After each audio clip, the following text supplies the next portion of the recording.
Good morning, Manay Tunet and Dato Nying. My best wishes on your wonderful and great anniversary, 50 years. May the good Lord bless and keep you, whether near or far away.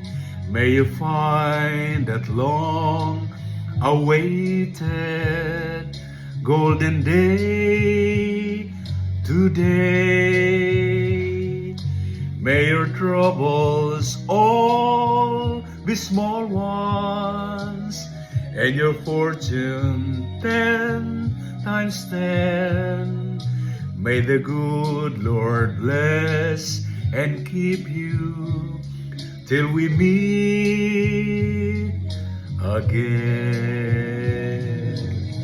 Congratulations, Dato Nying, Manay Tunet, and thank you so much for the gift of your friendship and for being a good model of husband and wife despite all the difficulties and problems you have gone through or you have been through.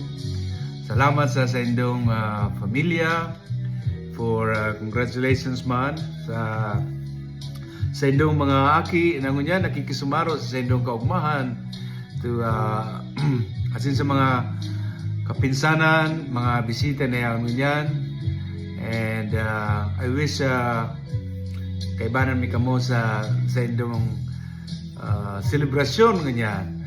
But at any rate, I just would like to let you know that we are one with you in spirit, and I will always treasure those good example, those beautiful memories that we had together. Sana padagos nindo ang sa inyong misyon sa inyong buhay.